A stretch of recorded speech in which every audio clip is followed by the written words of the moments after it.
I know people who have grown their following size from nothing to 1 million plus in less than 6 months just by doing on the street content. There were a couple other types of things that I've seen that will have worked really well.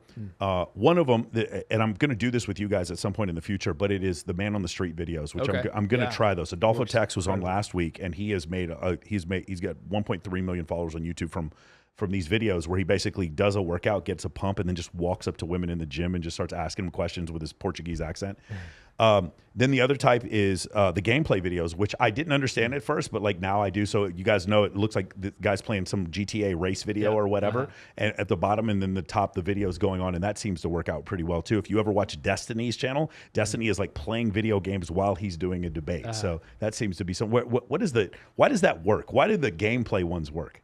Man, it's a funny thing. I think here's some theory behind it is people will like watch the clip and some people will watch the gameplay and be listening to the content. Yeah. But then maybe they miss some words because they get like mesmerized into the gameplay and they'll be like, wait, what did he say? And it'll get them to like rewatch the content again to where they just maybe not be fully as focused on that one piece of the clip. And then also a lot of people who make these secondary accounts or meme accounts as well just started doing that because it's a way to be able to go out, clip up content and do like very minimal editing how it started. And then they'll just throw a game clip on the bottom half of it. And it's now a unique piece of content in the eyes of the algorithm. It'll be like some speed run from Sonic the Hedgehog, or like some perfect like world record run that they'll put at the bottom. And then I also think it may be like, I feel like younger generations now have problems focusing, right? Some problems with ADD, ADHD. And so having that thing at the bottom sort of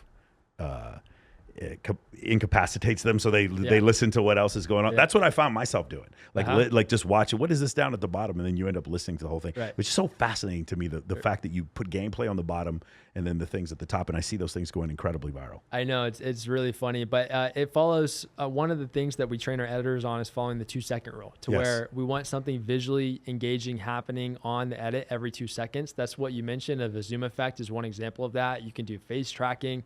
We have less words on the screen at once with the captions to where it's like popping and changing much faster. There's a lot that goes into that process. So gameplay plays into that as well, to where there's something happening every second with the game, to where it makes it more visually engaging also. And then I want to touch on the Man on the Street podcast, just like on the street content in general. Oh my God, it performs well. Like I know people who have grown their following size from nothing to 1 million plus in less than 6 months just by doing on the street content. I think Mr. Beast popularized a lot of it to a degree. Like there's a lot of people who will go out with money. They're like, hey, for $100, would you do this, et cetera? And they're getting some of the biggest views on the internet. So it works incredibly well. It's just you need a videographer, someone to come out with you. It's more coordinated, but it's really, really high-performing content. And then the last one I was going to mention was the reaction videos. So this is, it used to be the reaction video I would see would be the guy up at the top reacting to the video at the bottom. But now what I've seen they do now is that the video that they're reacting to is in the bottom quarter, and then the top is the face of the person reacting.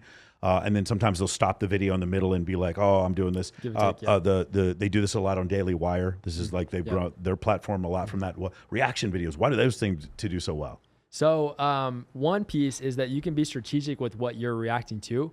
And I just started my personal brand fairly recently. I'm doing some reaction content on there. And my criteria for videos I'm reacting to is, one, I want it to be on brand and something that I'm interested in actually talking about. But secondly is we are only choosing videos to react to that have already gone crazy viral. So at minimum 1 million views, but a lot of them have done 10 million views, 15, 50 million views. And that becomes a part of your content as well. If it's proven to go that viral once, it gives it a higher likelihood of it going viral again.